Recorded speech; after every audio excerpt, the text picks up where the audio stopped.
everyone. Welcome to another episode of the Fourtress of, a podcast about movies and TV shows and video games and lots of pop culture and nerd things. My name is Oscar. I'll be one of your hosts today, and with me per usual are two of your other hosts. We got Alex and Brian here with us. Welcome back, Alex. We missed you last week. Woo, I'm back, and I'm still kicking.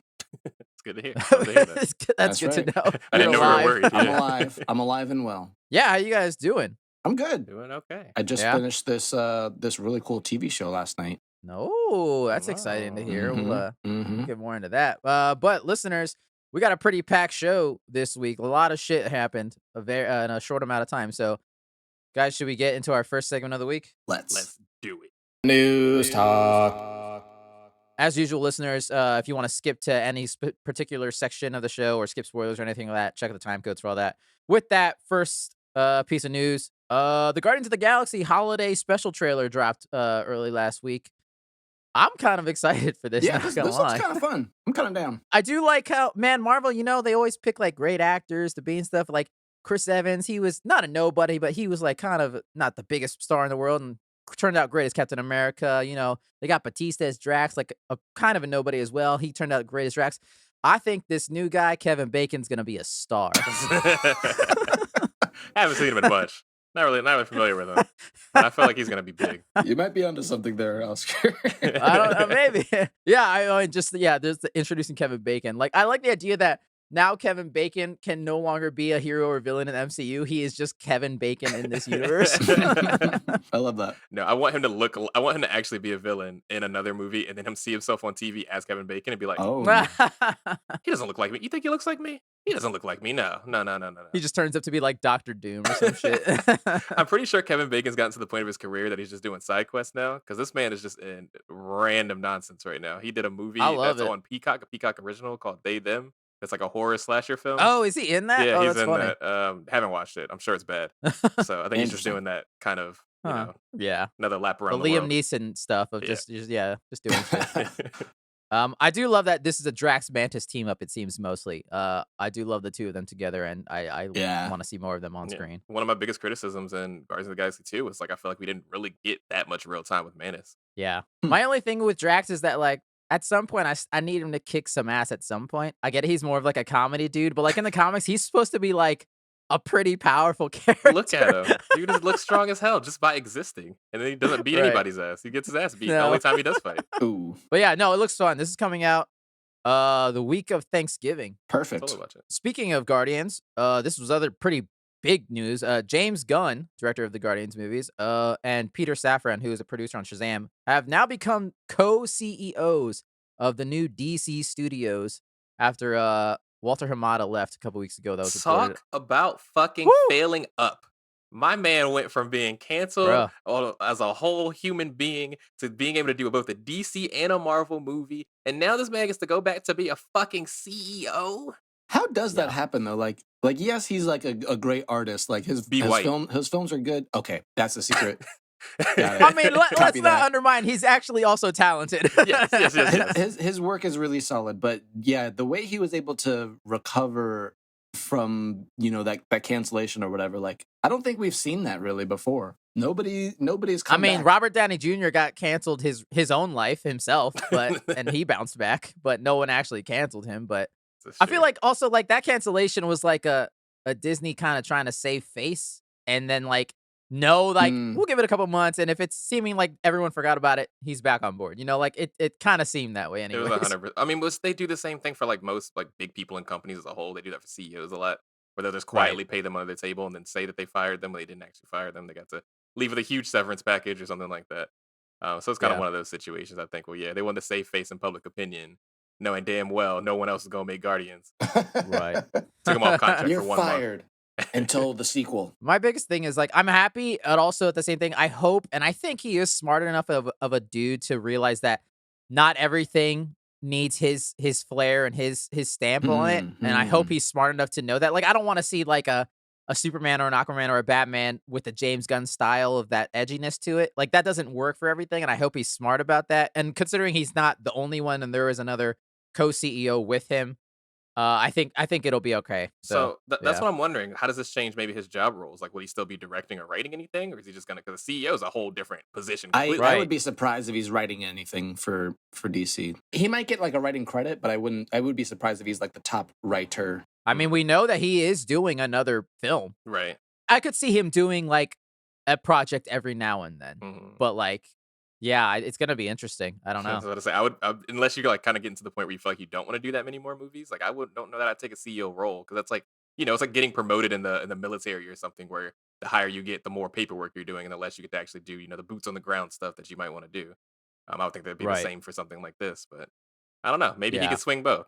I don't know the man. Maybe he's really good at his job. Yeah. Yeah, we'll I see. don't know. It'll be interesting to see how, or if at all, the tone changes for all the DC movies coming out. Like, Please, I don't need any Right. more Marvel esque or Marvel yeah, adjacent things at this point. Like watch Peacemaker, and that kind of yeah, helped me with this news. that's kind of funny, right? Like that, and the new Suicide Squad has got like a dark comedy type of vibe. Exactly. But there is like some really emotional, like dramatic beats in there. Like he got John Cena to act, which is something I didn't think anyone could really do. We've never seen it. It's never happened before. Not at least not comedically. Like he's got dramatic beats in the Peacemaker show that like I felt, dude. I was like, damn.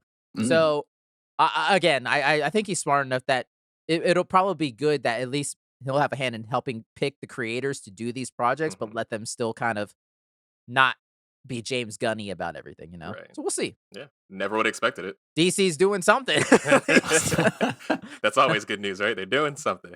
It does sound like a good move for them. Yeah, but we'll see. Speaking of good moves for people, CD Projekt Red seem to be making a good move, and they announced that they are remaking the original The Witcher game.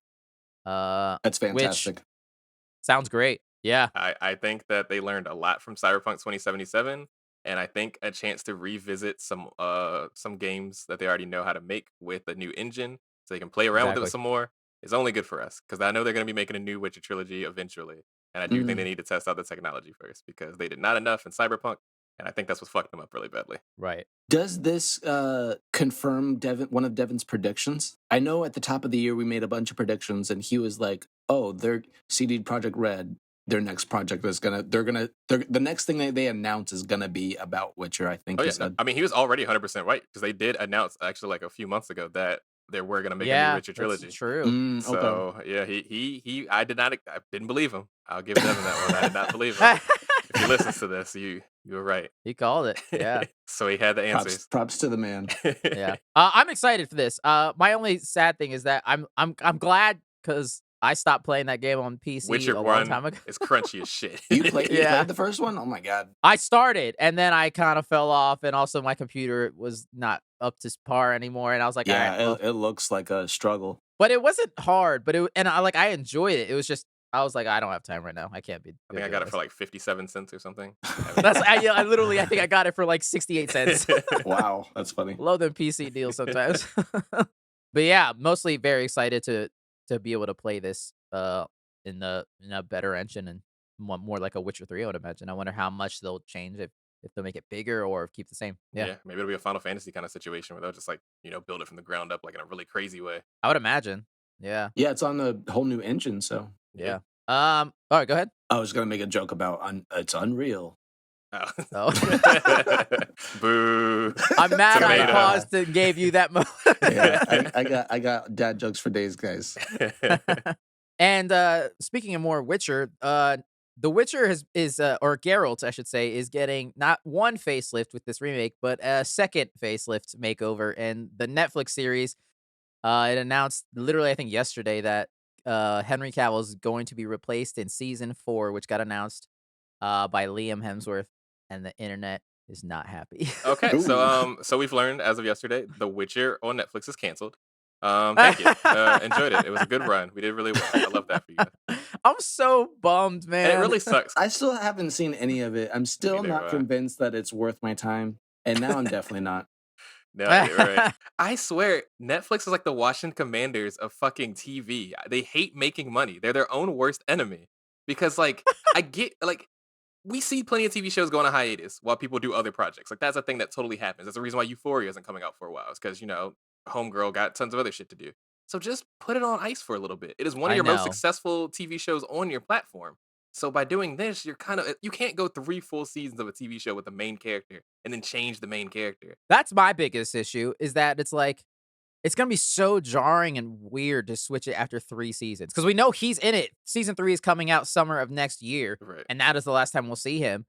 And Mm. then it's gonna be weird. And like I don't hate Liam Hemsworth. I haven't really seen him in anything where I thought he was good. Like Hunger Games, of like whatever. I don't care about your character. I haven't really seen him in anything. Right. But I think my biggest issue with it is maybe he's just a little too baby face He for does have me. a real big baby face. Hmm. He doesn't And look so grizzled at all because he looks so young. He has a very young face. yeah, maybe that's what it is. But I don't know. Like that like could work. I don't know. Yeah, and that's the thing. Even if he does really well, it's still gonna be unfortunate because it's probably still not gonna work for the audience. Even if he has like Yeah. a bang up job of this entire thing, it's like now if the next Guardians of the Galaxy came out, Chris Pratt wasn't Star Lord. Like it'd be that same situation where you're like, Right. who the why is Kevin Bacon fucking Right. Star Lord? Like stuff like that. It's just like it wouldn't make any sense, even if he did a bang like an amazing job. So yeah, I think Yeah. that'll probably be the end of the Witcher at that point. Which sucks. Which honestly sucks. Cause like they had a plan, like I think 5 to 5, 7. I think yeah. was Oh it 5? So or wow. I something thought I like that. heard 5, yeah. Like they were like, this is the show, we can do this. And Henry was all in to do it. Like he was like, I yeah, wonder what happened though. Like obviously Henry's doing something else, but why not just wait? I mean, let's get into that. Let's move on to the next piece of news because this seemingly is the biggest theory on the internet, at least, as to why this is happening. Fucking Superman is back. Not just Superman, but Henry Cavill Superman is back. Let's go. I'm super happy, but after then hearing this news, it feels like it was a small price to pay to say goodbye to The Witcher for Superman to come back. The sacrifice will not be forgotten. Yeah, I wonder how long he had to think about that decision, or if it was like immediately Not like long. I'm sure he got way more money than he ever got he's paid like, by Netflix. yeah. Hold on, give me 1 second. Netflix, like quick. Oh, okay. Yeah, I'm available. Yes, I'm available and I'm ready. He's like, Warner Brothers, how many millions? All right, see you, Netflix. Sorry. How many commas can I get? Netflix is probably like, listen, we can't pay you today, but give us a couple months and maybe we can get you something. And then Warner Brothers was like, yeah, we can give you $300 million right now. Okay, thank you. Bye. Right. 5-year contract. Okay, awesome. Like I definitely like there's a part of my brain that was like Superman or Geralt. I was like, it's Superman easily. Easy. I'd rather see him come back as Superman, but like I'm still like it's a weird scenario, man. I just still wonder. Like, I want to know why they couldn't do both. Like, who said that both can't happen? Was it the actor? Was it Netflix? Was it Warner Brothers? I would imagine Netflix just doesn't want to wait. Yeah. Because like I feel like Henry Cavill loves The Witcher and he loves doing the show Yeah, and being the right. character from everything you've read and seen in interviews and stuff. So I would imagine it's Netflix like we can't afford to wait for you. We have to keep going. That's pretty crazy. I mean, I get that. It just kind of sucks. I mean, can they not afford wait? Like we did it with Stranger Things for so long. I feel like they can afford to How long wait. Stranger Yeah. Things was put on ice multiple Maybe years? it's a thing where they're like paying money for like the studio space, or like they already bought things to like start shooting or something. Who knows? Right. It's a shot in the foot. They've ruined it. It'll get canceled the next season after that first comes out. I guarantee it. And I wonder if, like, because clearly, like, they've known for a while if they already had not just announced season 4, but a casting replacement already. So they've been talking about this for a while, I would Yeah, imagine. that's true. Well, it was probably right after they heard our episode talking about why Henry Cavill needs to just play Superman again. They just need to do another Superman movie. Right. Listen, auditions for the next day. Yeah. And I wonder if they're doing it this early, because we know, again, he's coming back in season 3 in, like, 9 months from now. I wonder if it's like they wanted to throw it out there, be like, hey, just letting you know, when you see season 3, it's gonna be the last time you see him. I wonder if that's a good idea or a bad idea to give it to us. Yeah, this I don't early. know. Yeah. Ugh, bummer, but awesome. Superman's back. I also one last piece of news. Vision Quest, the Vision that Disney Plus series is happening. Cool. Sure. Great. The Adventures of Vision the White. I'm actually looking forward to finding out what the hell Vision's up to. Me too, but I kind of just want to get a damn movie about Yeah, it. maybe a short film. Yeah. Or an article. I could do an article. He said an article. Yeah. Maybe a headline. Just let me know what he's Yeah, doing. just tell me. Just tell me. Yeah. All right, real quick, I'm interjecting a new segment or an old segment of the show, but we haven't done it in a while because I really just want to use this sound bite that we have, Oh, which boy. you guys can't hear, but the listeners will. because it's now another section of or time for Fortress MisFourtunes / MisinFourmation, where we kind of talk about the things we fucked up in the past. We didn't really fuck it up, but again, I just wanted to use a soundbite. The Fortress of are a bunch of liars. I want to say there's a new development. We didn't fuck it up. Yeah, Brian, talk about Bayonetta for like 2 minutes. Okay, yeah. Quick thing about Bayonetta for the people that aren't caught up on what happened with that. Helena Taylor, the original voice actress for Bayonetta 1 and 2 on Nintendo consoles, came on a giant rant on Twitter about how she was being severely underpaid to come back and reprise her role in Bayonetta 3, saying that she was going to get paid $4,000 to do the entire game, which it turned out to be later that we found out was false.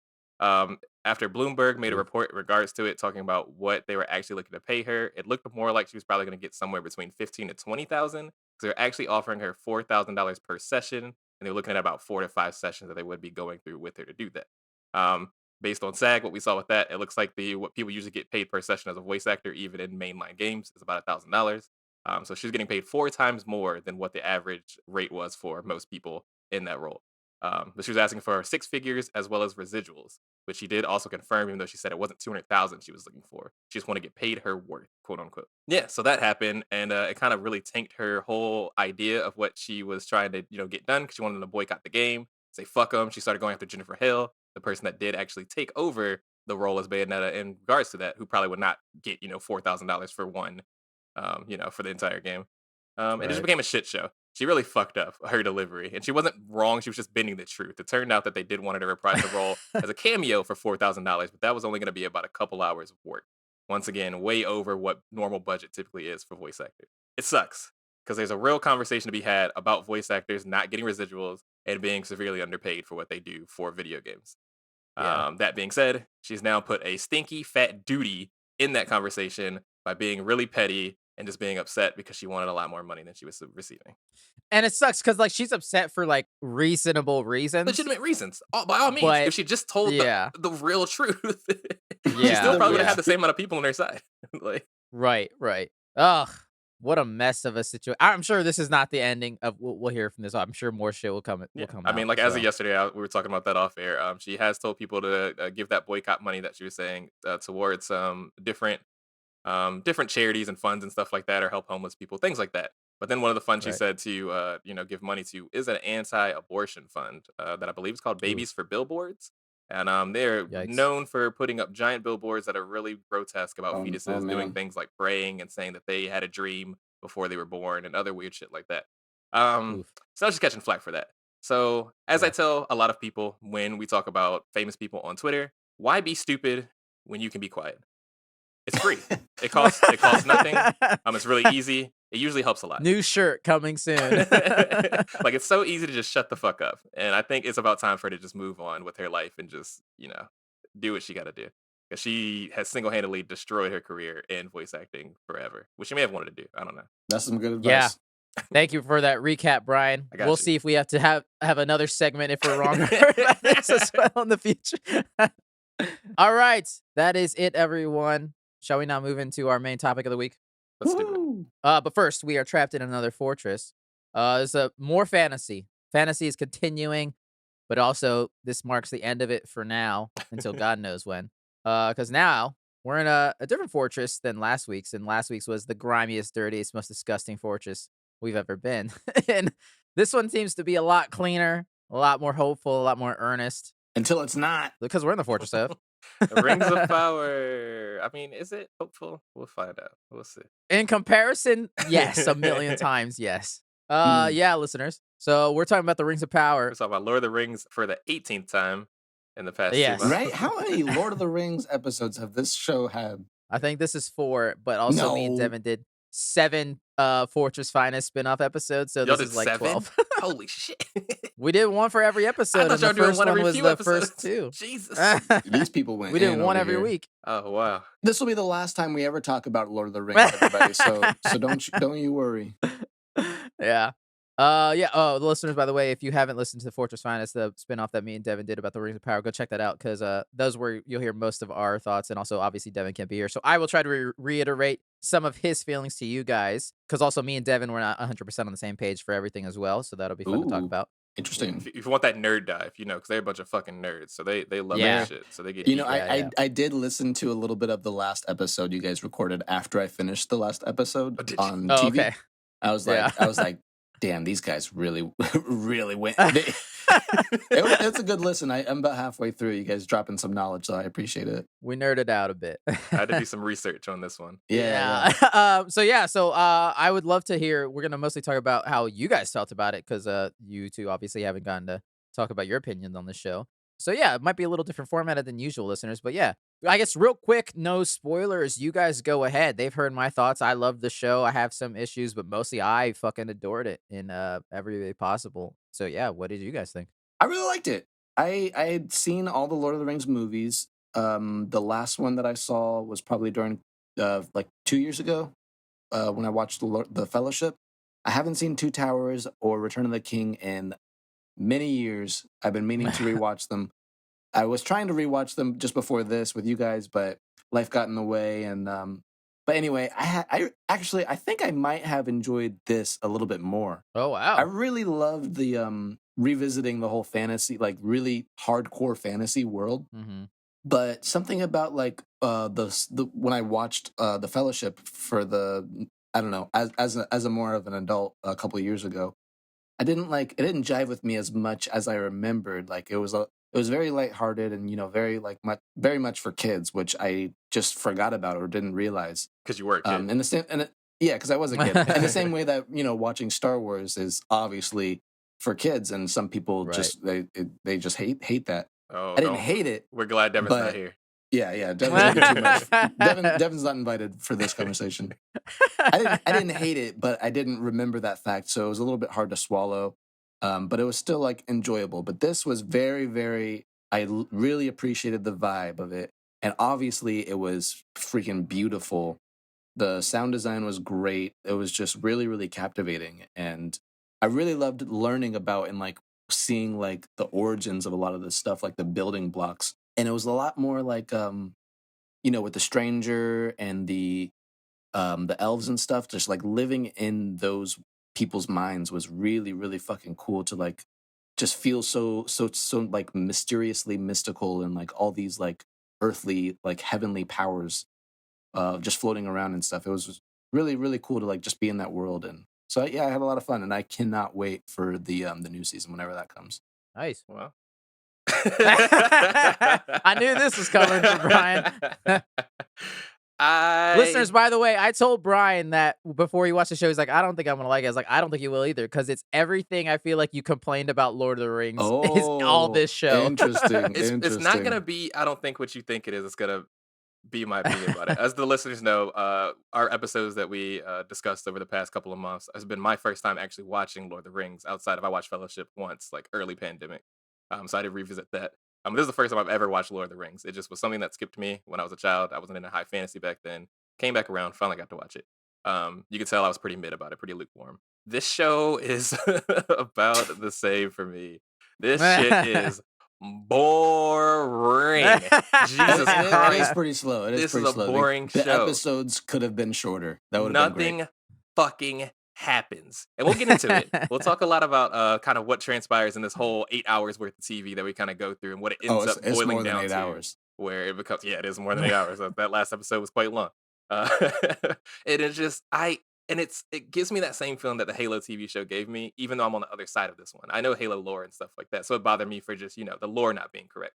I don't know anything about Lord of the Rings lore. However, it just felt like the art department and the writers were just not on the same page, because this show is beautiful. This is a beautifully made show. Oh my God, yeah. You can definitely tell the art department, like the cinematography, like all that stuff is just so top notch. This felt like people that actually did really care about, like down to the costume design was really, really good to me. Yeah, oh my goodness. It just really felt like people really took a lot of care into those aspects of it. And then it was like, I don't know, the writer was just some random kindergartner that was also just around somewhere. Damn. Where it just felt like they didn't know what the fuck they were trying to write in comparison. Where it's just like, you have this beautiful world, and then you just wrote in crayon, this guy does this, and then he does this. And I was like, so what about the writing? Like the overall story, or like the minute-to-minute dialogue? Or kind of both. I think all of it's a kind of a mess when it kind of comes down to it. And we'll get deep into it, where it just feels like a lot of characters just talking at each other. are more like talking at the viewers than they are at each other. Everyone's just monologuing about the world, and then it's supposed to be for the audience and not so much for the character themselves. Yeah, I could see that. I could see that. They all kind of have like a poetic way of speaking. I'm just like, Hmm. just get to the point, guys. Just say, just spit it out. Right. And me and Devin definitely came to an agreement that this whole season is very much Sure, established. Like it sure. establishes for like the first 5 episodes. And it's just like you're either gonna be on board with that or you're not, basically. Which obviously means Evan, we're both on board because we enjoyed it. But that's why we think definitely like going into season 2, now that everyone has been introduced and established and there's the plot is there, we're ready to rock and roll No, now. it's still going to be slow. They're going to be walking around for I mean, it'll still have its 3 to slow 8 moments, but I don't think episodes. it's gonna be as slow. The establishment was rough to me too because there was no character growth. No one changed throughout this show in the 8 episodes that it kind of happened. Everyone stayed exactly the fucking same. You know So what? That's pretty true, why actually. spend 8 episodes on it if it's gonna be so little Oh, I don't agree with substance that, with but that? okay. It's just one of those Who, things. Like, who do you who do you think like the stranger changed? I guess because he just like mature. Like I don't know about grow, but I definitely learned more look, about are the when are we gonna characters. get into spoilers? I don't want to just Yeah, straight so all start right, going into we'll it say like before. I so want to make a good cut before we get there. I yeah. just want to talk about how like yeah, there's some definitely some things that I just felt were kind of I don't know. It gave me just one of those feelings, and I know that it's a part of it's like kind of like the Tolkien way that you do things, and I keep trying to remind Mhm. myself that when looking at the show. But I just don't think I vibe with it. I just don't think I just don't think And it's that's me. totally okay. Yeah, yeah, It's yeah. not So okay, yes, we'll Brian. say spoilers from this point on, listeners, and we'll also similar to what me and Devin said, spoilers for the Lord of the Rings and the Hobbit trilogy. We've all watched them, so those might come out there. I doubt it, but just letting you know, if you haven't watched those might be fair game as well. Continue them, Brian, now that we're in the spoilers, in Where do I want to particular. start when it comes down to it? When we're talking about kind of like the wishy washy talking about the characters, kind of talking at each other, not with each other.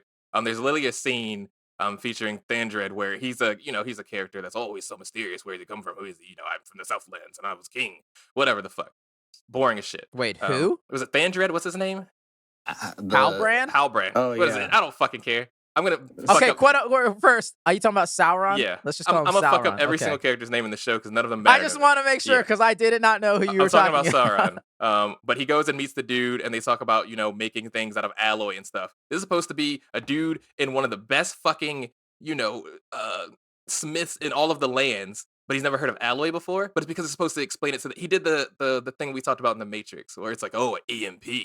Oh, an EMP is blah blah blah blah blah. You are a computer scientist. You know what the fuck an EMP is. This man knows what the fuck alloy is, but you have to tell me.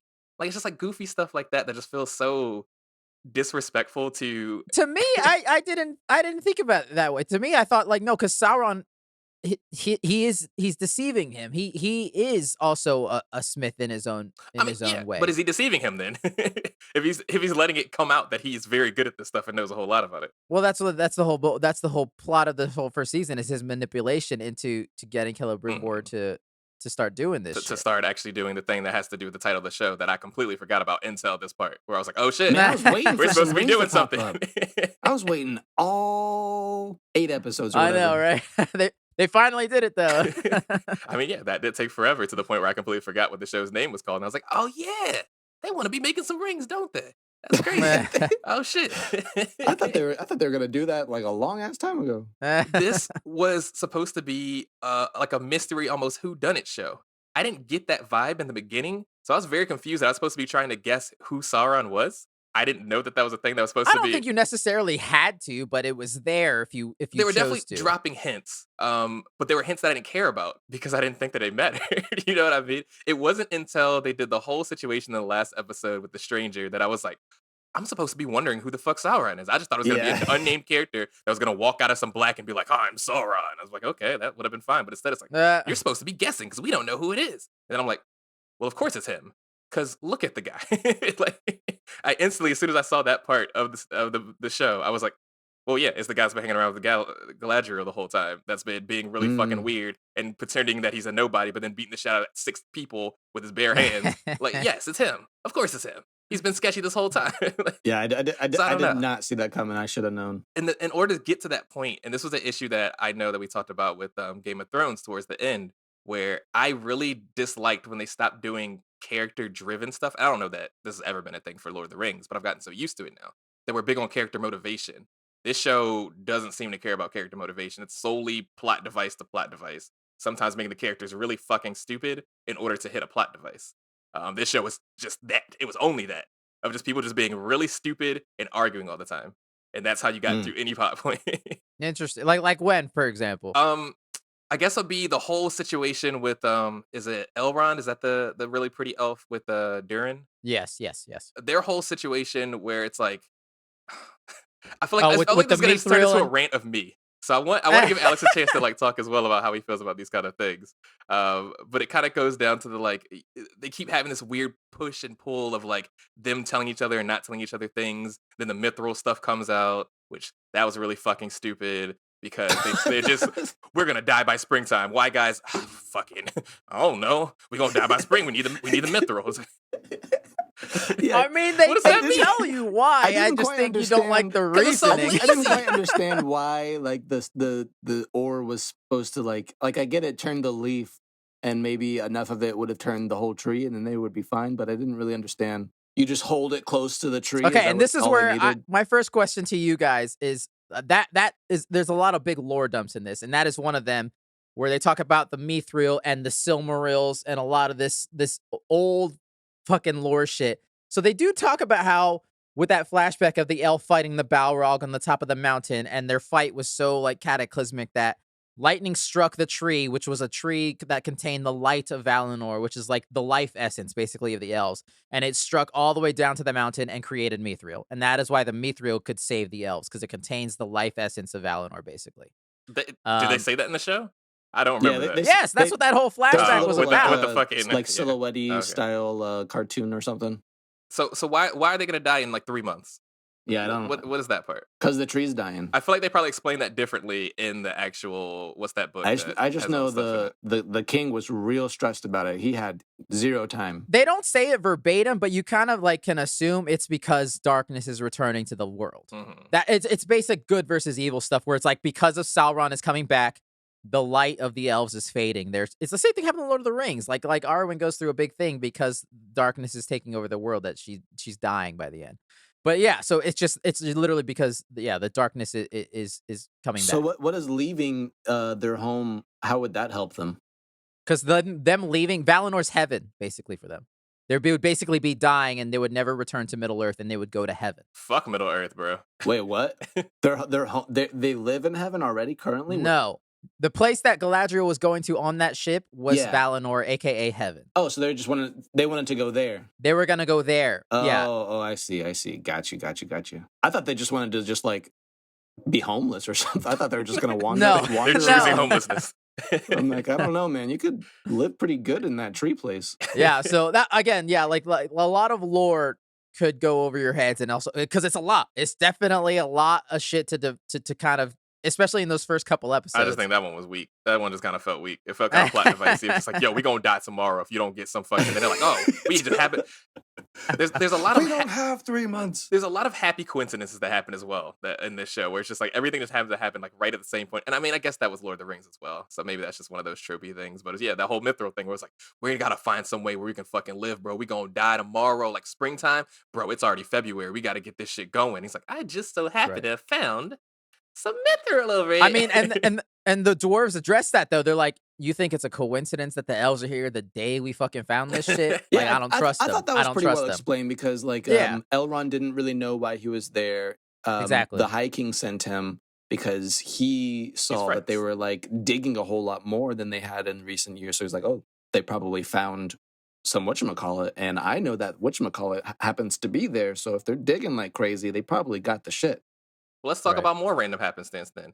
How the fuck did Galadriel end up washing up into a random shore and the only person that she finds on a random boat is Sauron? The person that she's been looking for half of her goddamn motherfucking destiny, life. dude. And now that she's It's finally fate. about to retire and get, live a good life, now she finds the one motherfucker she's been looking for the entire time. I absolutely fucking loved that. And by the end of the show, because I will say I watched the whole thing again afterwards because it was a lot of fun to dig into like seeing what kind of things they talk to you about, showing that he is Sauron. And there's a lot of fun stuff in there Oh, that I wow. found. But just the idea that, yeah, like you said, the first person she sees is the person she was looking for the whole fucking time. I think that's amazing.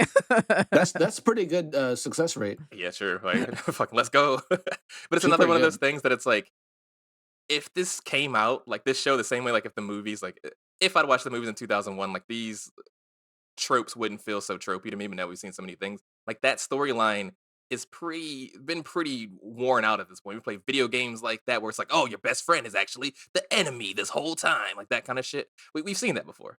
We've seen that plenty of times before. And I think that this show almost like fucks itself by trying so hard to make it a mystery and make you have to like, oh well, look, you found out that it almost kind of fucks it. Like Frozen had the same issue where it's almost like, Did you say yeah, Frozen? there's almost a plot hole in that whole movie because they wanted to make that reveal of being like he was the bad guy all along. Like they wanted to make that so shocking, and I didn't feel it so much in No, this they show. didn't. But it's It was. I thought it was pretty clear. Like everyone was like, I don't know, little girl. Like you can't be falling in love with every person you meet. Like this isn't a fairy tale. listen, Like, we're not making a podcast about Frozen. We could definitely I do could one at a go later in on time. Frozen. I would love to fight in that. on Frozen. I would love to Hold fight me Frozen back. because I think that movie's mid as fuck. Oh, that's funny. I think it does not deserve all the accolades that it got. I think it's a All right, mid ass. we gotta move along because I'm not trying to Oh, fight no. anybody today. Yeah, no, it's fine, it's fine. But yeah, it's just like those kind of things that are just like, I didn't need it. Like I just, I don't know. I don't know how I feel about that whole storyline and getting there. Like I wish I was shocked by it, but it was just kind of like, okay, Man, Oh, like me and Devin, because we kind of theorized and like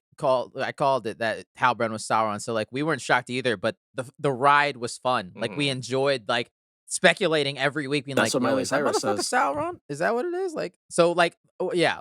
I didn't. So like me and Devin had the thing where it's like we asked each other, "When was the moment you realized that he was Sauron?" And we both said, as soon as he walked into Celebrimbor's workshop, we are like, "Sauron, it's him, that motherfucker." We knew it. Oh, when he was teaching them how to like. To create rings because that's the story. Like we had the beforehand knowledge that Celebrimbor is deceived by Sauron, to create these rings. So yeah, that's all we were looking Doesn't for. he create way more rings? There are many more rings to be made. Okay, Yeah, so they're just listen to starting to the make the opening rings. of Lord of the Rings and also the end credits of this. They literally tell you all of the Man, rings. that end credits song was chilling. Yeah. It was It was a pretty little cool. goofy for me after it kept going. I was like, "Oh, you're gonna do the whole thing? Okay." Yeah, I thought it was weird when they brought the chorus back. I was like, this really is not a good hook, but okay. No. Yeah. They tried, but yeah. I'll have to go back and listen to it. I know we're kind of bouncing around a lot, but I do want to talk about how, because unfortunately, the worst thing that this show had to go through was coming on the same time as House of the Dragon. I think that was kind of the worst. I know they're so different, but I can't help but compare how I feel about both of them because I still gotta finish the first episode along with the rest of the episodes. along with the but rest of yes. them from the first one to the. I'd like to know how you feel Yeah. about it as a whole after you watch. Well, I watched a little bit of the first one, but I never finished it. I did definitely have it in my notes section comparing House of the Dragon versus this, even though I think the comparison's kind of dumb Right. because I'm happy but I will say I'm happy both of them exist and that they're both incredibly different. What I'm comparing right now has to- nothing to do with the actual storyline or anything. It has to do about how I felt with the music of the show. I loved the overtures and the music of House of the Dragon. I thought it was very, very strong to the point where like I wanted to like look up and be like, I would love to have this on like a playlist. Like this is good music that I really enjoy. Oh, interesting. Everything in this show kind of felt throwaway to me. I don't want to say throwaway. I don't want to like disrespect the composer of this music, but it felt like generic high fantasy music. Like it was nothing that I could like pick out and really feel like strong. Like damn, like this right here, a banger. It's just like this is background music for me to hear this man have another monologue about how much he loves this random white woman and her dumb shit. Okay, I child. will say I did also have a big section on music I want to talk about because I felt similar, and so did Devin, in that also because we were trying not to, but it's hard to not compare it to the films, which the music in that is just fucking phenomenal and iconic at this point. And with this, I like it, and after repeat listenings, I've been listening to it a lot. I really like it, and I like Galadriel's theme. There's some really cool moments in there with the music, but again, like it was missing something at times that I was like, it doesn't have quite the spark that it needed, and also I know it's also probably because it's in my head. It's the same composer that did the recent God of War game music, and I was like, I could swap one of those tracks for any of these, and I wouldn't It'd be the know. same thing. You know, Interesting. and that's like a composer thing where they have like a similar thing. Yeah, You know, like and well, most composers We have know a that. John But Williams so type beat. Let's come on. exactly, and so But there are times where the music absolutely like floored me. I loved it. I was on my feet when the cavalry of Numenor showed up at the Southlands. Like I was on Interesting. my feet with that music. I do not think real quick talk about that moment. I do not think that moment is edited well, and I think they shouldn't have shown them earlier Right. charging Yes. before they Yeah. got there, and then cut back Yes. and then cut back to them again. I was like, why did you spoil your own moment there? I was wondering how they knew how to get. Like I know that they were on the way to the Southlands. Listen, this map is small as fuck. These people be getting everywhere in a day's journey, no matter where you come Sure, from. they got there fast. Whatever, I'll accept that. They got there right when they needed to. But how come they were already like they got off their boat charging into battle and like did they know shit was going down? Like I don't remember. Well, they knew where they were going, and they knew they had to go. They had to get there quick. Yeah, it's just the timing. I see what like you said, the editing thing. Okay. I think it made the timing feel kind of goofy with that, like back the cut and then back. So like it showed them, and they were running like they were like about to fight right then, and then it cuts back to that stuff, and it cuts back to them later, and then it's like, oh, I thought y'all already started the fight. Like I thought the fight already started happening. Right. I was still cheering when they showed up, but I was like, "There's a better way to do that." I think just There's a deleting better that way to first do that. scene would have been. I thought that I perfect fine. missed the scene or like blinked when they had like I thought there was like a messenger bird there and they're like, oh, we gotta get there now. Like let's fucking ride, guys. I thought they were missing that. Maybe you're right. Maybe that's makes I don't sense. know. Yeah. I don't know. Because they were going like they needed to be there today. Well, I Before mean, then- Galadriel the whole time is pissed. She's like, "We gotta go." Like Sauron's amassing an army. They didn't really care until they got on the horse. Apparently, they were galloping. I did. Yeah, I did say. I'm pretty sure audibly. I was like, God damn! When I saw her horse running, and that man was fucking go.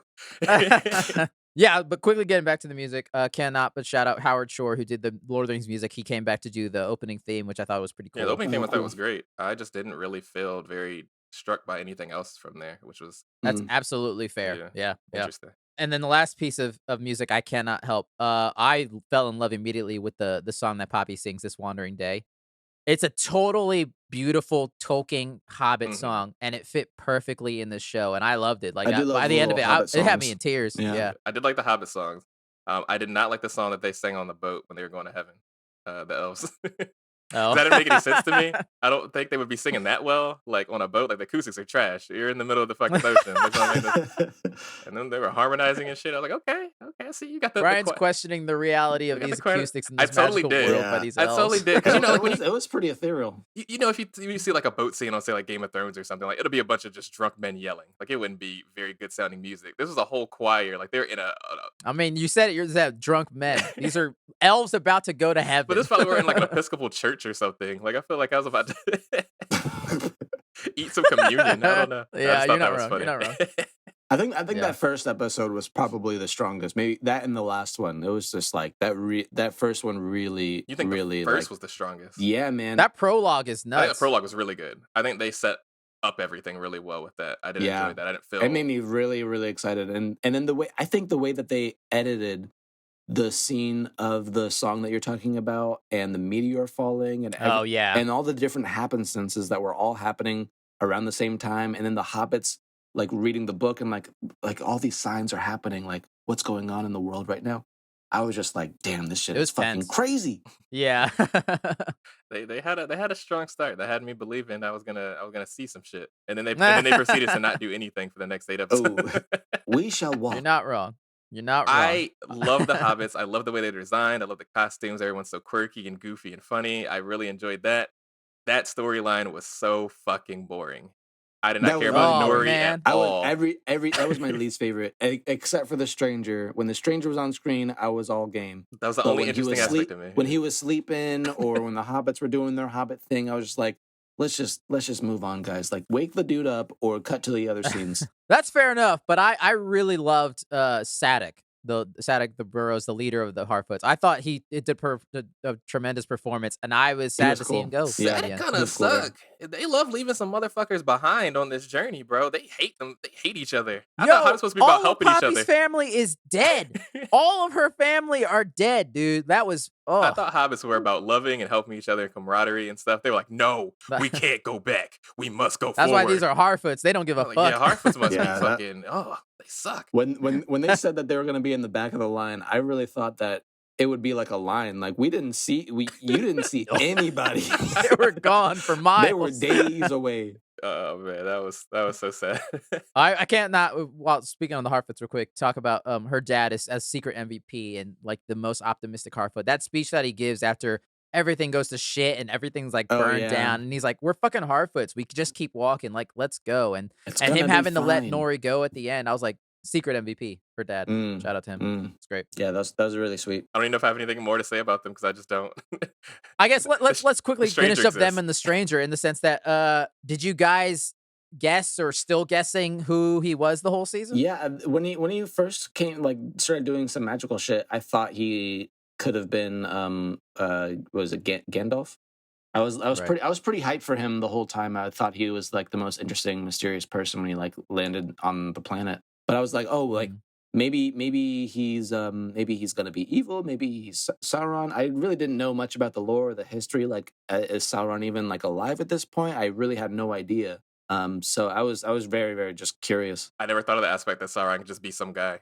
So that's why that's another no reason idea. the whodunit didn't really get me, because I was like, I didn't know that he was ever just a dude before. I thought he was always just the amalgamation of evil. And I'm like, okay, amalgamation of evil, of course. And they're like, well, That's where is he? Who is he? I don't know. Amalgamation of evil somewhere. Is that dude in all black? The fuck? Like, oh, that's so funny. Yeah. So that's why that's why I guess I never thought that this was gonna be fair, a whodunit kind of thing. And then when they were like, "Oh, you're Sauron," the three witches pop up. Which they exist. There's one very androgynous looking one that does most of everything. The other ones, I don't even know if I saw their did find it faces. interesting that they were all women. Yeah, I was like, witches I want to were know more about them. They were really cool. Yeah, well, She was scary as those fuck. eyebrows were going crazy. Oh yeah. Those little transformations that she did, like That looked amazing. Well done. Yeah. So well done. It looks so good. I love a transformation that you see without cutting, and it didn't look like a whole lot of CG, like 100% CG. Yeah. That was really cool. I wrote this note after watching it a second time. Man, we really fucking just take advantage and don't think about how amazing these shots of big people next to small people are. Like, it looks like flawless. It looks incredible. And I'm like, you just It's like, seamless. oh yeah, that's totally normal. It's so good that you don't think about it. That's when you're good at your job. You know what I mean? Yeah. Did they kind of do this the same way as the original series, where that's like everybody shit? is actually the same height and it's just forced perspective? Yeah. Or I think it's a combination of a lot of those different things. I think there's some CG there and also some perspective stuff. And also like hiring bigger actors and stuff, especially like with the Stranger and Nori and stuff. But yeah, it looks incredible. Stranger's and same thing with huge. like Elrond and Durin. Like there's a scene where they're just talking side by side. I'm like, and I noticed that. Oh my god, completely nuts. That was one of the first times that I was like, oh shit, yeah, he's supposed to be a dwarf. They're supposed to be significantly shorter, and there he is, short man. Yeah. His feet and everything. I love seeing the two of them interact. They had some of the best chemistry, I think. I mean, and they had a long history, so it makes sense. Yeah, they're the best relationship in the whole show. Can we finish the Stranger stuff? Because I do want to talk about the characters like as a whole as well. I want to get when you talked about that. I want to get into that too. Same here. I was on my feet. The same thing when he beats the shit out of them witches and he says I'm good, and I'm like, oh I'm fuck, good. This is amazing. This is amazing. Really cool. Give me big Hodor vibes of just he's so oafy as he's like as he's like learning, getting his memories back and stuff. He's just so big and burly and oafy, and then he just wrecks the shit out of them. Yeah, I had to rewind it to see him do that whole thing again. Just the way he like delivered that like poetic line is like, I am now a literary master and a poet. And a scholar, and I am good. Like I want to know more about the witches, and then never mind, they're vaporized. Okay, I'm really hoping we learn more. Vaporized and a moth face. Like, what was up with that moth? Well, okay, this is not really a spoiler because we don't know. But me and Devin had this theory, and the show tells you these things that maybe he's Gandalf. Right. Yeah. By the end of it, me and him were both like, he's probably Gandalf. Doesn't that happen? In that movie, was it the second movie where he comes out where he's first Gandalf the White? Isn't there butterflies or something? I just remember there being a huge white light. Well, he's constantly talking to a moth. That's the moth that gets the eagle. So when they turn into a bunch of moths, that was one of the things that people were like, yo, he Gandalf. Earlier in the season, when he says friend, that's a very Gandalf thing. When he has to open the door, the speak friend and enter thing. Right. He talks to more bugs when the fireflies, but then he also kills them, which is why that was still going back and forth. It's like, is he Sauron? Who is he? And then the big thing that most people were one thing when you find out he's a wizard. Oh And then yeah. the last line he says is, yeah, follow your nose, which is a line that And the Gandalf only says in reason Fellowship as that line well. stuck in my head and that made me think that it would be Gandalf is because I remember Devin made it very apparent that I needed to know that that was a quote that was important that everyone said all the time. It was one Yeah. of the That's older funny. episodes. And I was like, hey, yeah, I remember that. That was a thing. So let me quickly tell you Devin's reasoning as to why he hates this. Because I don't agree with him and think it's Yeah, dumb. like canonically, he's supposed to only arrive in the third age. Is that right? Correct. But this Correct. is the second age. I was doing a little bit of Yes. reading, but he could Yes. technically be one of many other wizards, I right? mean, Yes. yeah. So there's 5 wizards. There's Saruman, Gandalf, Radagast the Brown, and then this is where me and Devin were like, they could have done this. Again, we still don't know. There are 2 blue wizards that Tolkien wrote like nothing about, and none of the characters know anything about. Gandalf Hmm. has a line in one of the Hobbit movies. He was like, I don't even know their names. I don't know what happened to them. And so this was Devin's point is like, and I agreed with him. Like, you could have done anything. You don't have to make him Gandalf. You have 2 blue wizards that no one knows anything about. Make it that. Right. But I also have no problem if it is Gandalf. Because to me, I think I love the idea that this is why he loves the hobbits. Because they were the first people he met when he got here and he built a bond. Yeah, so like Aw. the fact that he didn't show up in the third age doesn't bother me because it doesn't change the story at Right. all. I know that apparently they fucked up all the timelines when it comes to a lot of this shit. I was reading some stuff about that and I was like, oh, well, I don't care. That means nothing to me. But I know some people are really upset about that because apparently things that happened thousands of years between each other are happening in 3 days. And that's, I don't know, Oh, whatever. I interesting. don't care. You guys thought this was boring? Imagine having to wait thousands of years for the next event to happen. Like, come I just on. think I just think they could have made a completely different show. But yeah, I don't know how I feel about the Gandalf thing. I think it because I know you, Oscar. I've seen another thing that you like, and I know that you love like a good not an Easter egg necessarily, but like a good like you know person drop of like oh shit that's that guy from the thing and they're there. And I know Yeah, it doesn't bother that could me. usually get like Oscar going when it comes down to it.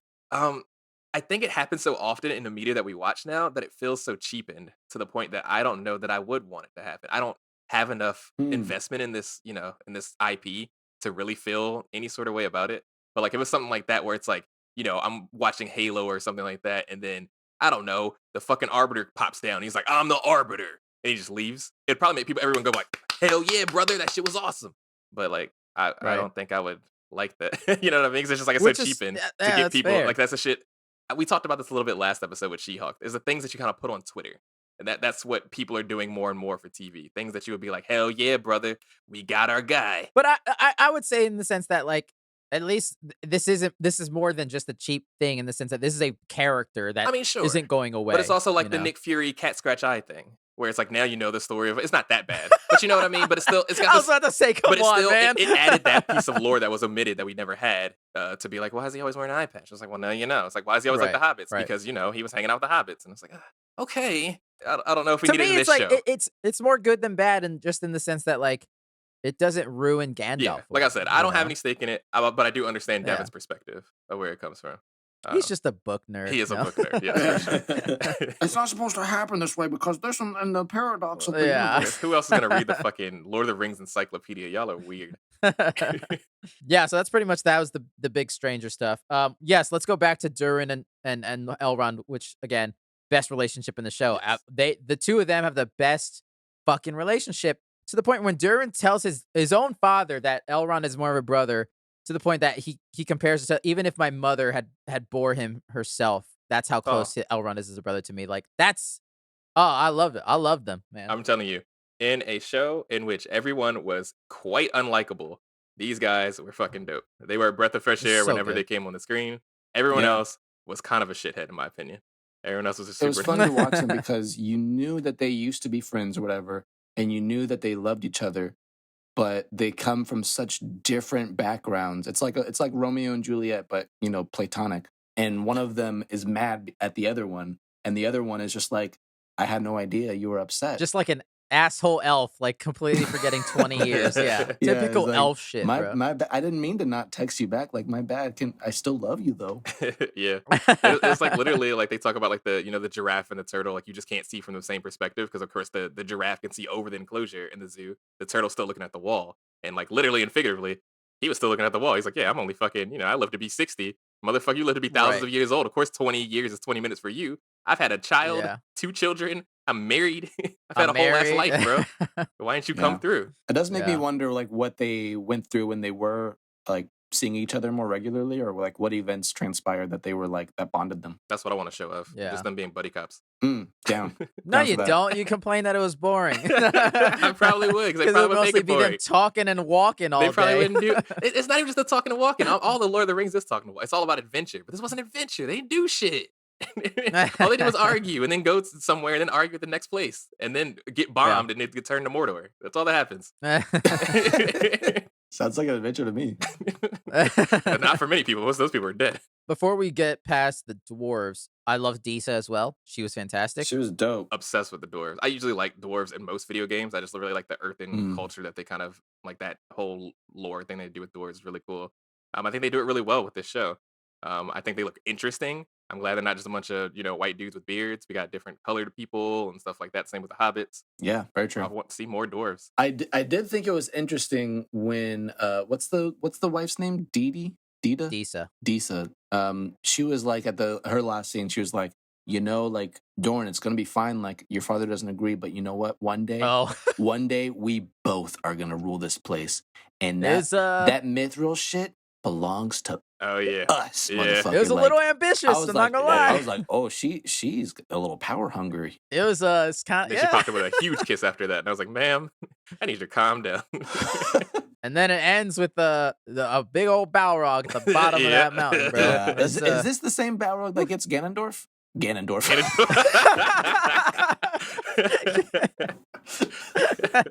Yeah, it's that one. Gandalf, damn. I feel like I've almost said that so many times in my life. I was surprised this is the first time, to be honest. I was surprised I haven't done it, to be honest with you. That's funny. Gandalf. Is that the same Balrog that gets him? Probably, yeah, I would imagine. That's the same like mountain area? Yeah, so you can connect the dots. Yeah. We know what happens there. Yeah, they love some Easter eggs in this show. Not trying to spoil the future of the show for listeners, but you can connect the dots if you've seen Fellowship. Yeah. Let's quickly talk about Numenor. Just that whole, I will say, for one thing, that was one of the most beautiful shots of when they show up at Numenor. Yeah. Oh, I was like, God damn, I forgot the show's $1 billion. Right. Holy fucking shit. They really showed how much money went into each of these episodes. They did. I was wondering, I was like, are you gonna like it'll look good, but is it like, what is it? It's almost $100 million, right? Per episode. Is that right? Gotta be. It was close to 800. This number means nothing. It was to me. fucking nuts. That's amazing. too big of a number. It's a matter. I feel like I have to fact check myself, but we can keep talking. They definitely did a better job of it. You know how I like had an issue with the lighting in Lord of the Rings? It was always very like heavenly in the way that they like backlit the characters. I didn't like the way that looked. It felt very, which I guess kind of the point to make it look kind of storybook. I think they did a much better job with a similar like type of lighting in this show, and that everyone kind of definitely felt like they were like encompassed in like a little bit of a halo, but in a good, better way. I mean, I guess it's just technology as well. They were just gotten better about doing those kind of things. They definitely matched the scenes better than they did in the movies.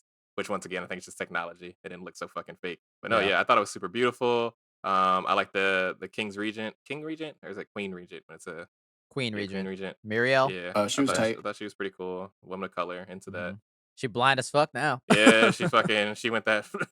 What's the first trope that did that? Where you blind the woman character and then she gets badass. They did it in a Fable, but I don't know if they do that in other stuff too. It's definitely stuff they've done. I was gonna go Daredevil, but yeah.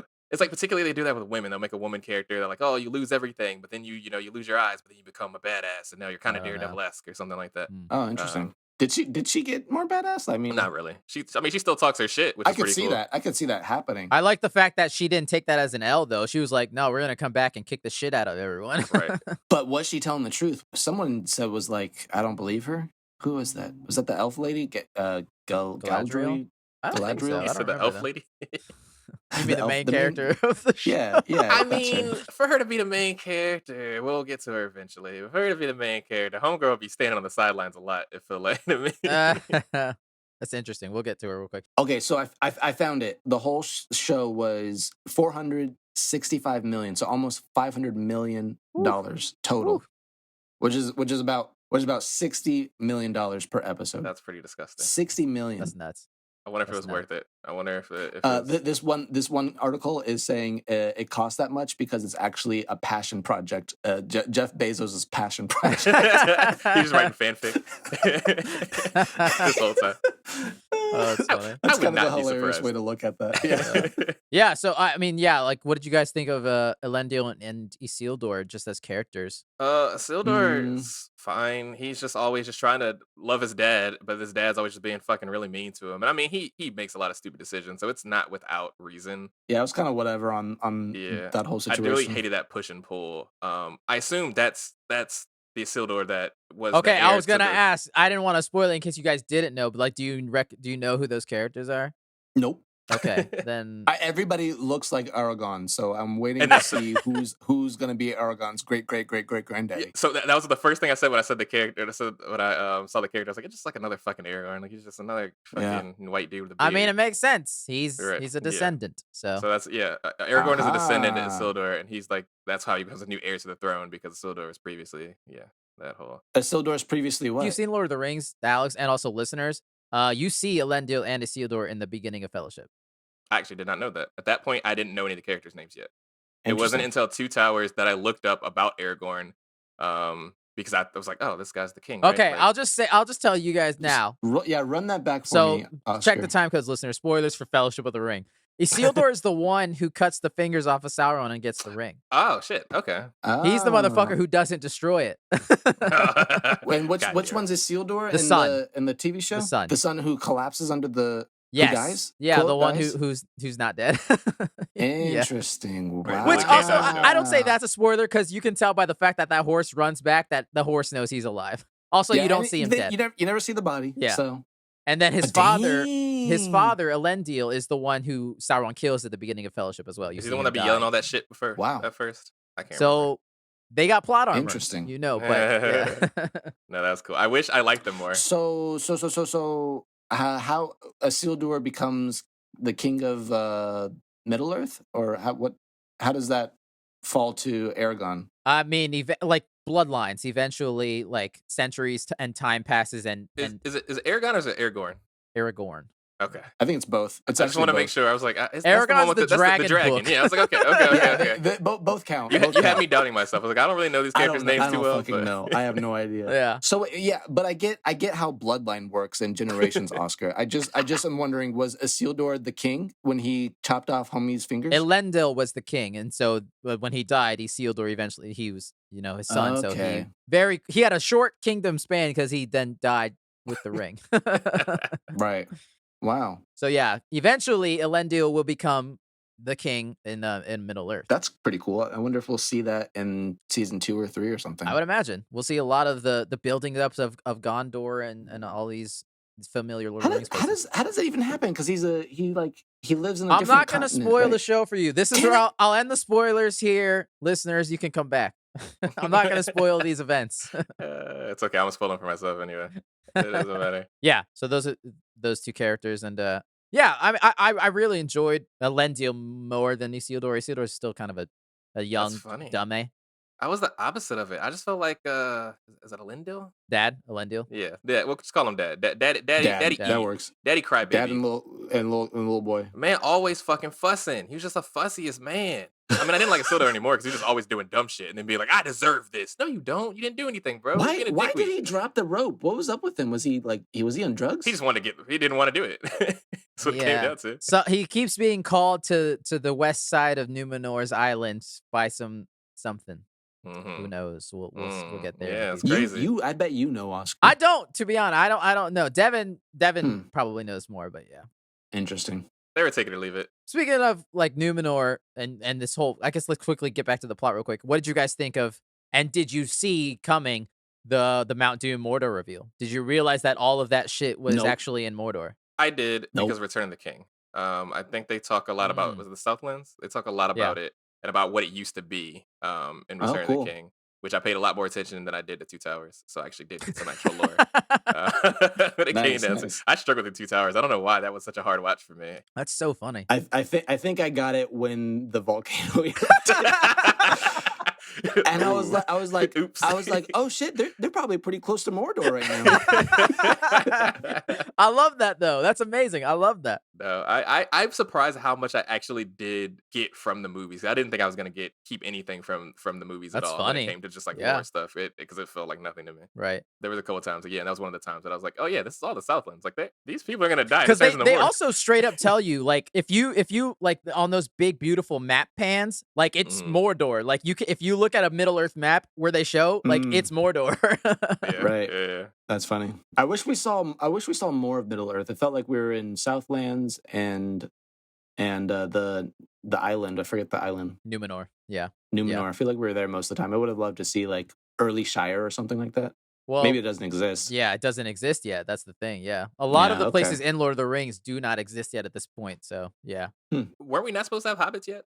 Weren't hobbits not in the Second Age? Well, that's why they're Harfoots. They're not hobbits yet. So, they eventually will become hobbits and settle in the Shire, I would imagine, at some point. So as soon as they stop okay. moving, now they're hobbits. They evolved. Exactly. They Yeah, evolved kind of like into evolution homebodies. type of thing. Yeah. Yeah. I don't know. They stayed ugly. Damn. Damn. But they started using shampoo. Yeah, that is true because they were some dirty looking motherfuckers. Yeah, no, I thought even the reveal of Mount Doom kind of got me in the sense that I was like, I love that they kind of bait you on what the tunnels were actually meant to be. That's some crazy planning right there, though. They had those tunnels built to destroy the whole freaking area. That's how the whole shit gets cloaked in darkness, man. That was the only thing. That was nuts. Like I mean, it was one of those things that like I never really thought about how Mordor really came to exist outside of like they talk about it, like, yeah, we destroyed this whole place, whatever. That was a cool reveal. Do I like how it works? Whatever, it's fine, fantasy, whatever. But I did think that was probably the coolest thing that happened in the show because like it felt very like Rogue One to me, where it like felt in that space of like, oh shit, so that's how this happened. Like that's pretty cool. So me and Devin didn't really know how the science of water and lava worked either, but okay. I mean, I could buy that. It's like you pour water on a grease, right? And it's gonna turn into fire. But it dissipates eventually.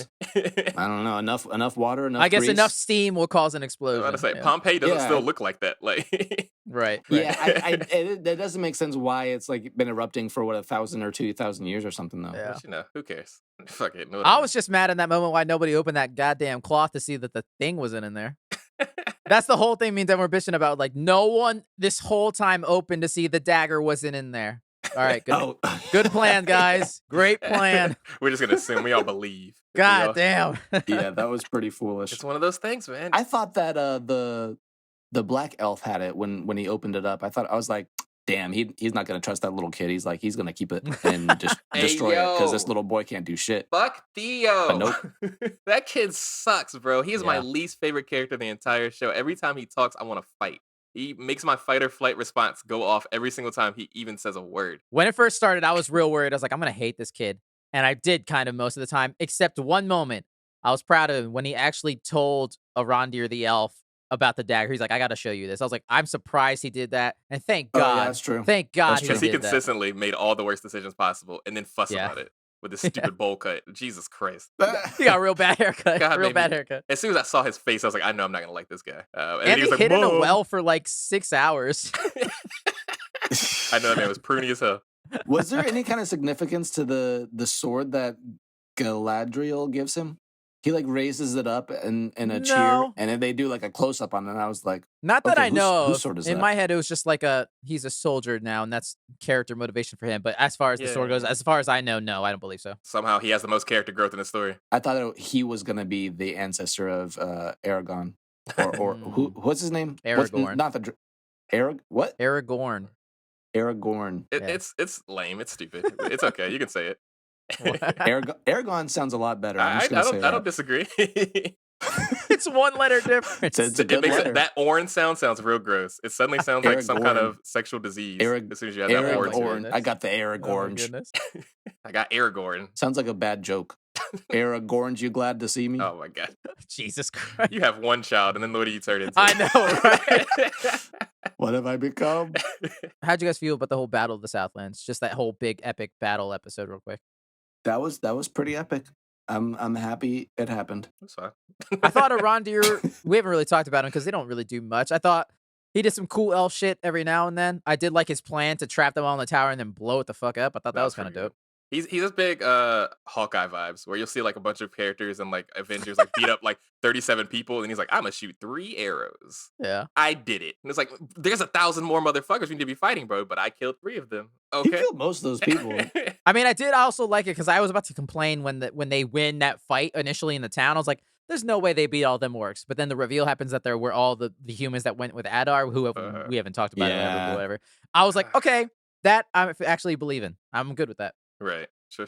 Let's talk about Adar. Like, what's this elf guy doing on the bad guy's side? Like, that's not fun. Yeah, That's not fair. That's cheating, right? he's not Elves Sauron. are supposed to be good. So yeah. Right. Even though they kept calling him father, they kept calling him daddy, and that was real weird. And he said that he killed Sauron. Like, how does And, explain to me? That goes into a theory that I think that he's telling the truth. I think he genuinely thinks he killed Sauron. Yeah, I don't not believe him. He seems like a trustworthy guy. He seems like he tells the truth. He doesn't look like a liar. Honestly, I think he doesn't- most he doesn't people look like a in liar. this show, including Sauron, to a degree, are telling the truth when they speak. Mm. He literally says it to Galadriel. He was like, "I fucking told you." Like, He did. he told her straight up. Yo, they're telling you he's Sauron, and we're just not picking it up. But yeah, look, I mean, Adar, like, I'm mostly interested to see what they're gonna do with him more in season 2, with the reveal of Sauron and all that shit. But yeah, he was fine. Cool. Played by a guy that played Benjen Stark in Game of Thrones. Good for him. Oh, that's fucking dope. Yeah. Yeah, I don't know. I really liked him at first when he was just like the menacing character that was kind of like I was like, okay, so this is the big bad, this is the Vecna of the series or whatever. Then they bitch made him real fucking quick, and then I didn't like that so much. I was like, damn, What do you I didn't mean? get a chance to like when he first gets caught by Sauron, and then he's about to like kill him or whatever, and then he's just like, oh, Right. no, don't do it. And then Galadriel does it again. And she's like, well, I'm gonna kill him, fuck him. And then they have Yeah. this whole device about whether or not they're gonna. Once again, characters making poor decisions because plot Oh literally yeah, could have yeah. ended that pretty quickly if you just put a knife in that man's neck, but he has to be I mean, cool first. which is true, but either way, Mount Doom blows up at Sure, that I point. mean, so they absolutely. still would have lost. So yeah. But also, yeah. I think the more people that you defeat that are bad, the better. That means less bad people to defeat later. Yeah, I well. don't know. Maybe that's me. Yeah, Homegirl stayed making bad choices. Yeah. All right. So let's talk about Galadriel real quick, who I will say I think she is phenomenal. I think in this show, I think the actor who plays her, Moyfrid Clark. I don't know if I'm pronouncing her first name correctly. She's But great. she is. I thought she was fantastic. I think she balances out that elegance and also that fierceness and beauty of everything that Galadriel does, like perfectly well. Like I'm encapsulated every time I watch her on screen. Here's negative Nancy again. Even though I will say, me and Devin had a joke about it. All this might be her fault. Not really, but kind of. I think so, 100%. I think the actor did a great job. I think she really, like you said, encapsulated a lot of like. I like that she's like that difference from Elf, where she still has like that like savagery that like the other elves don't seem to kind of have. Mm. And it plays a lot into what her character does. And I think she had some of the more character motivations than other characters in this show, where like a lot of what happens because of her hard head, the way you said. Galadriel's insufferable as a character. She is always just being stupid and angry and trying to hit everything Her with her sword, obsession with the darkness is yeah, it's not great. which just makes her a really big dick to the point where even Sauron's like, girl, calm the fuck down. Like, But also, she was right. She was fucking right. right, which also sucks. But yeah, and that's where like the character growth thing kind of really fucked with me with her character, especially where it's like, I don't think she learned a goddamn thing throughout these 8 episodes of what she kind did. of didn't. She still kinda did stayed not. just as meek and annoying as she did in the first episode. And it's like, you've been through some shit now. Now's maybe Yeah. the time to like get introspective with yourself and be like, damn, maybe I gotta stop handling situations like this. Nope. Mm-mm. I mean, I Nope. bet you she's gonna try to learn not to trust people when she's thinking on her emotions as much, maybe. Yeah. But other than that, yeah. So she's not like just an elf, right? She was like born in this heaven elf place. She's a Valinor. Valar. Valinor. Valinor. What's a Val? What I thought I had it down with the Valar. No, the Valinor is the place. Is the end? Okay. Is the place? Yeah. And so she was born there. How many other elves that were in the show were born in Valinor? Or was it just her and her brother? No, and a dozen other I people we can't didn't remember see? off the top of my head. Most of the elves that we see in this show were born in Middle Earth, I believe. Because this is where they goes into a lot of the lore stuff, where they kind of get into, but they also kind of don't because they can't because of rights issues with the show. Oh, interesting. Yeah, because they have no rights to the Silmarillion, so they have to pull all this shit from the appendices at the end of the Lord of the Rings books, which are like little interesting. inscription stuff. So yeah. Wow. And what did you say? The Cimmerillices is the encyclopedia? Basically, it's kind of it's like a Shit boring history as fuck. encyclopedia. Yeah. Oh, okay.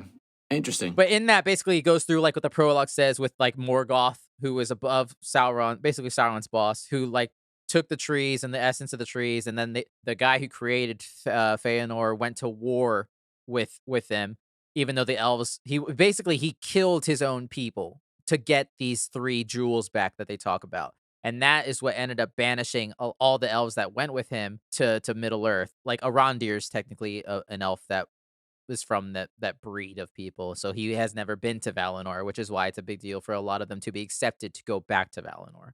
Oh, okay, I So see. that's why, like in the opening, those guys are like, "Holy shit, we get to go to Valinor? That's we've never been. We get to go home." So yeah, it's kind of a big deal for them. These elves in the series are a lot cooler than I thought. I thought they were just like normal, live for a long time and really pretty, but they're like angels, right? Kind of ish, yeah. Not quite Kinda on the ish. level of like a Gandalf, but yeah, yeah. Some are more special than others. Galadriel walking around in Okay. armor always felt funny to me because it feels like your anime character, like you play in Final Fantasy and you walk around all these normal folk and you're just pretty as shit for no reason. Oh man, her armor. I love her armor. She looks so dope in that armor. When she boards that ship is one of the most magical moments of the show when she first boards that ship and they're going to Middle Earth. It's so good.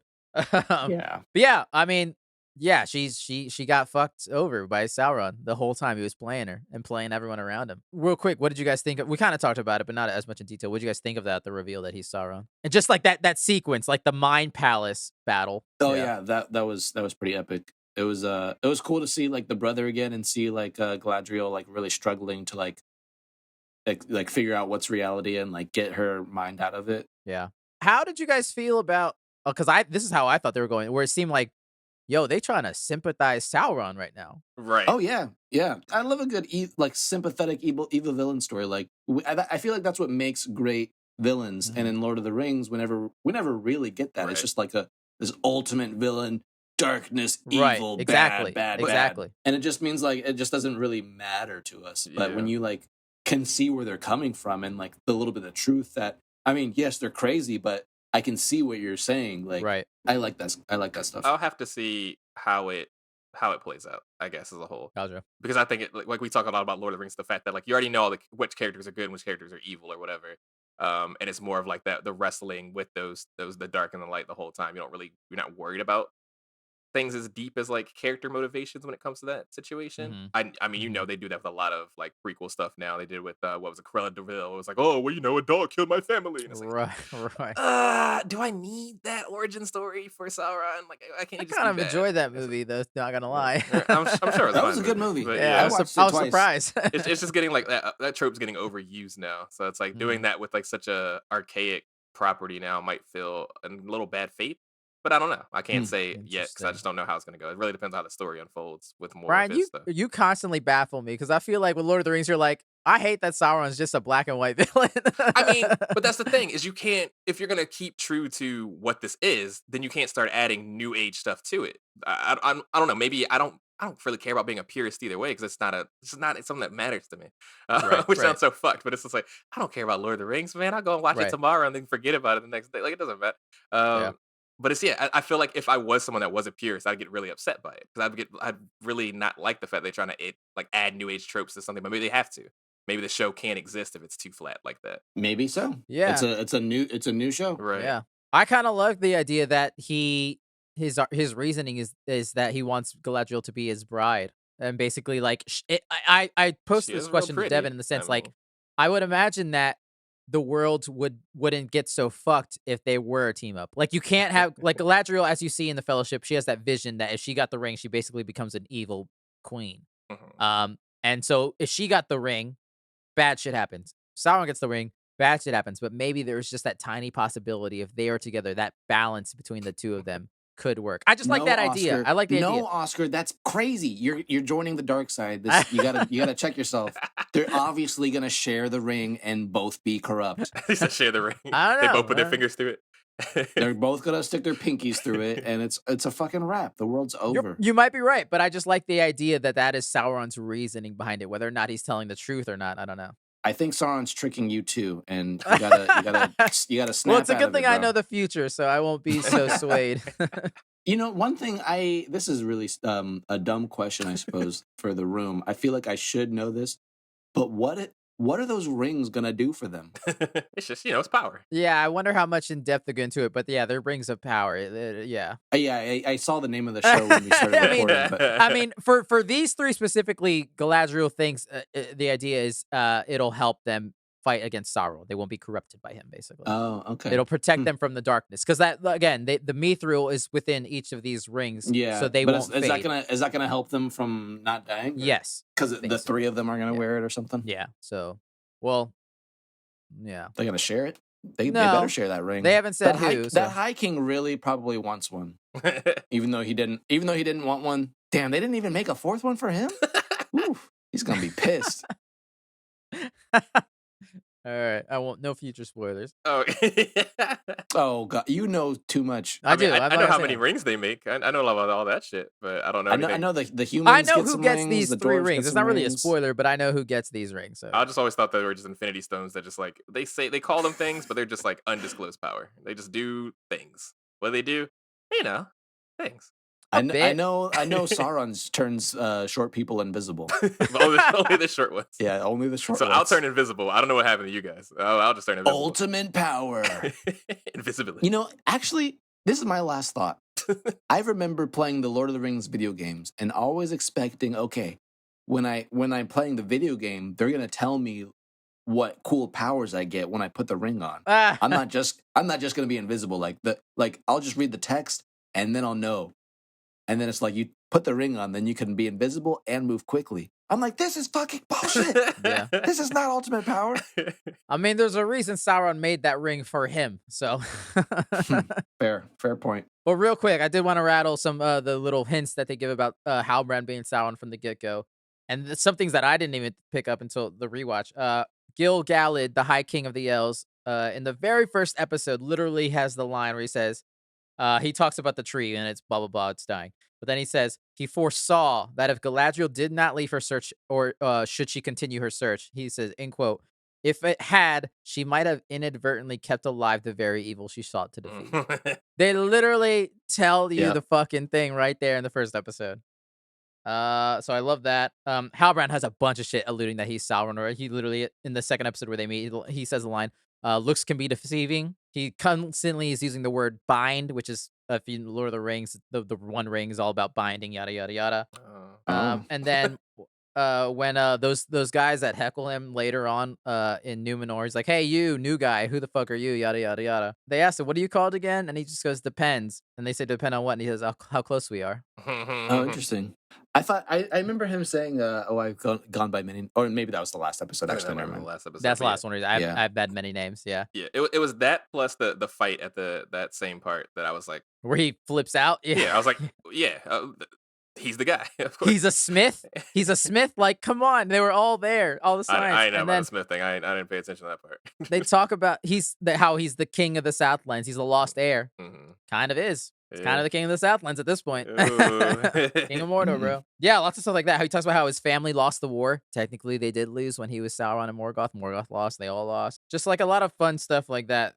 Going back and watching him the second time was great. Him seeing Elendil and Isildur. Ironic and very funny. I'd be so pissed, bro. You're watching your future in front of you. You're right. That is pretty crazy that it's just like a fucking regular looking dude. Yeah. So, and that's where it kind of deviated, but I think they had no choice. They would have had a hard thing to do, because in the lore, Sauron has what they call a fair form, who goes by the name Anatar, which is gift giver, which is why that line when he says to Celebrimbor, call it a gift. That was their little nod to, yeah. And he's supposed to look like blonde hair, like an elf. He's very elegant looking. And obviously, I can imagine they didn't do that for the show, because then everyone would have been, who knew about that would have been like, oh, it's that guy. That's Sauron. That's super hot. That's dude. the guy. Yeah. So I kind of like that they did this, because also in the lore, like, people were kind of freaking out, like, oh, this isn't right. But like, if you go back, they kind of did some things in their own way, right? Where like, yeah, Sauron does get imprisoned by Numenor, and then yada yada, which he was in a cell on Numenor for a brief moment. So it's like they did these kind of like cooler, different ways to kind of still be respectful to it, but also putting their own twist on it. So I kind of like that stuff. Yeah, that's interesting. But that's just me. Right. It is just you. I started going down some of these comments about how people feel about this show, and the nerds are mad, and not just because they're racist anymore. Oh, really? Yeah. Yeah, it's not great. Well, nerds are always mad. I feel like this is a pretty good show, but I'm not a hardcore Lord of the Rings fan. God, I'd fucking hope so for 500 million. Right. Yeah. I do actually. I'm interested. I might check out these audiobooks now. I'm a little bit invested. I'm thinking about reading the book still, Interesting Yeah. world. even though I still don't know that I love Lord of the Rings. I don't know about reading them. I might check out the audiobook. I like reading. I like the paper and shit. So I'll try That's to read great. them. He said, "That's great." Not for me. That's great. The only reading time I have is on the in like commuting to work. I thought you were gonna say on the Deuce canoe. So did I.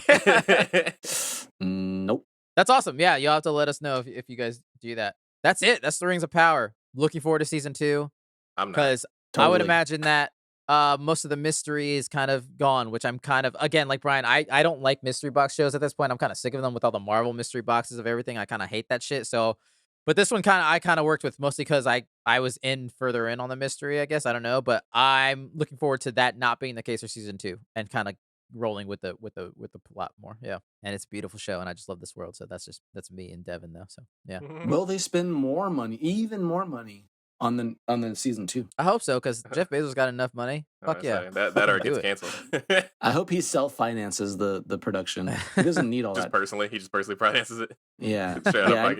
I want all the cast and crew to be paid by Jeff. Directly. Right. Not Amazon Studios or whatever, just Jeff. He Venmos you. Yeah. All right. That is it, everyone. That is our Rings of Power main topic. Fantasies is done. Still, I don't know. Like, That's a wrap. That's a wrap on fantasy this year, guys. Maybe. shall we now move in, guys, to our final segment of the week, Sure. Let's go. which we like to call Free for All Title Pending. This is a segment where we kind of recommend whatever we want, talk about our day, talk about life. I'll quickly go because I don't really have much. I finally, because it was a PlayStation Plus game, I finally played a game that I've been wanting to play for so long, and that is Super Hot. Oh shit. Yeah, I finally got to play it. I was so excited to play. It was a lot of fun. I haven't heard of this. It's a great game. It's an amazing game on VR. If you give every chance Yeah. to play it on VR, it'll make you never want to play it on console ever again because it's just. I would imagine so. It's a crazy game. Tell me about it. What is it? So it's like a very Matrix inspired, where the combat is you're constantly like in slow-mo, basically, and your movements will speed up time. And so like you have to like decisively like it's very simplistic look as well. So like you're fighting just like red guys. No features, nothing, just like red dudes. And you have to like move to like dodge bullets, but also like pick up a gun to try to shoot at them. And then you can also throw weapons. But again, your movement is what moves time forward. I feel like I played this in VR. You might have. Might have, yeah. Is it a VR game too? Yeah. Yes. It's a lot of fun with VR. Yeah, it was fun. I mean, obviously it wasn't memorable to you because you don't even remember whether or not you played it. But I mean, I don't know. I feel like I remembered. I just mentioned it. That's remembering, right? That's how memory works, guys. yeah. It's pretty short. I beat at least the main story, whatever, in like an hour or two or whatever. But I had a lot of fun doing though. It was a lot of fun. And then there's like challenge modes that I didn't really look into that much. But I'll probably go back and like play some other things. Nice. And extra. I like levels the or whatever. concept of that being like it's all slow and you kind of your action speeded up. That sounds infectious. I will say the story leaves a little to be desired in the sense that it's really interesting and it's really kind of cool. But then by the end, I'm like, I don't know if it's a good or a bad thing that I'm left wanting more, or if it's just that. I don't feel like you actually get much. You know what I mean? You don't actually learn that much by the end of it. But the little bit that is there, I'm like, I want to know more. Right. But it also could just be like, that's it. And it's like, oh, it's just that simple. It's a story you've seen before, but I kind of wanted a little more. But it was still a lot of fun. I still was very intrigued. And there were points where I was like, I had to look over my shoulder because I was like, is this real? What's happening? This is weird as fuck. This is weird as hell. It does get a little cerebral. And I'm like, oh, I don't like this. Makes me feel uncomfy. But it was fun. That's cool. I didn't play a game, but for people at the time of recording this, it was Halloween weekend. So we got to do some Halloween stuff. Some of us, I don't know what you guys did, but I went to 50 billion parties and we'll probably have COVID by this time. Damn, that's a lot of parties. The Loomis are popular We'll over see. here. No, I did go to a couple parties on Friday, and then I went like a little bit of bar hopping on Saturday, and I got to see some really interesting costumes.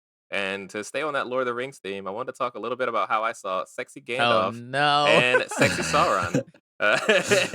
Were they Oh, wow. together? They were together. Yeah, it was two girls Nice. dressed as Gandalf and Sauron, and I was just at this like random house party, whatever. It was a bonfire, and as soon as they walk There's in, a bonfire in the house. not in the house, but it was like a basement party, and then outside it was like, yeah, real dirty, grungy Richmond vibe for sure.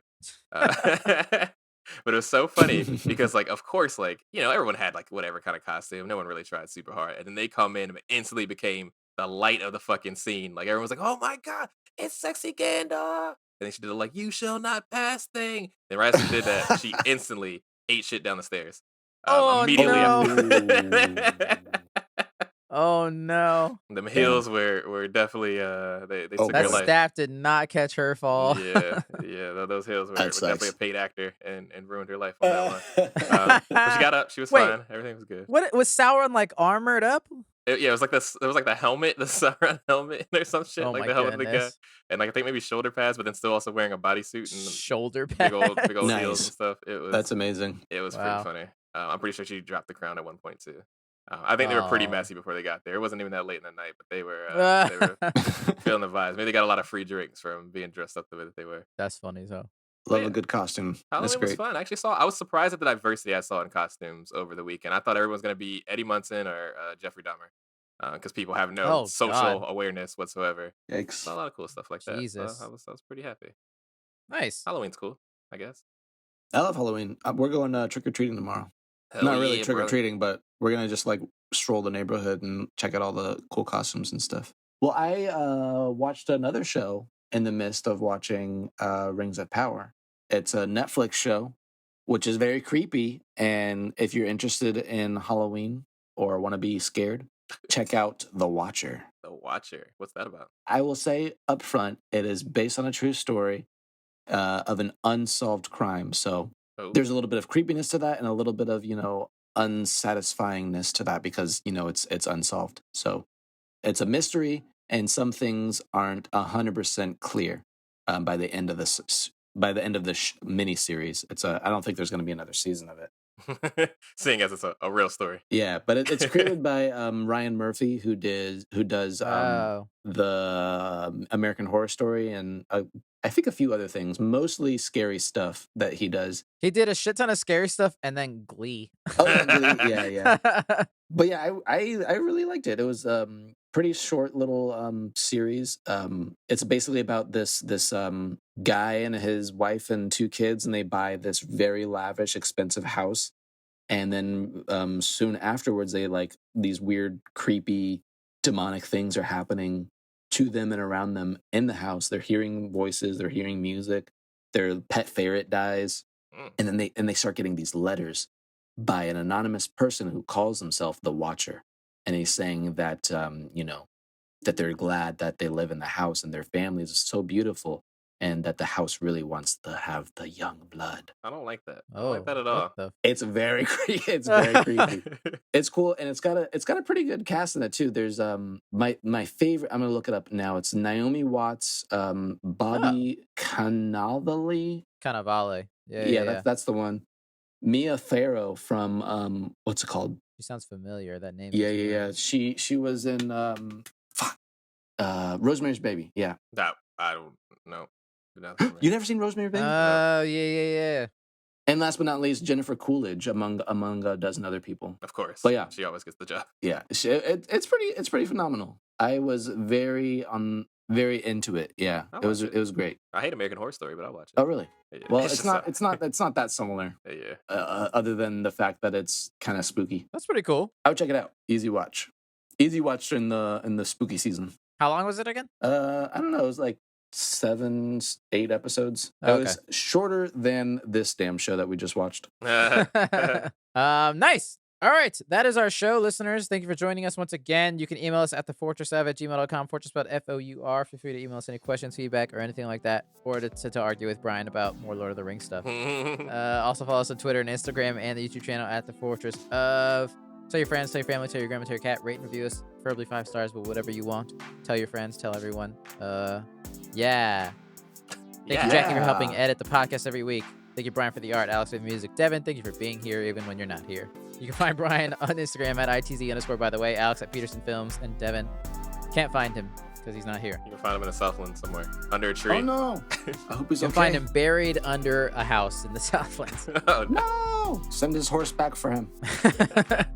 Happy holidays, everyone. And put a code on. Let's code out there. Ryan, you're supposed to tell the weather. I was gonna try like a Lord of the Rings thing, but I was like, I can't think of a single other place in Middle Earth at this time. I blanked out. He's consumed so much Lord of the Rings that it's now escaped his brain. I mean, now we gotta start talking about the video games. I'll replay the PS2 Two Towers. That shit goes Great hard. game. Let's go. Let's go. That's the only thing I like about Lord of the Rings. Those video games. They slap. All right, listeners, next week, I don't know. We'll find out, and so will you. Thank you for joining us. We'll see you here next week in another episode of The Fourtress of...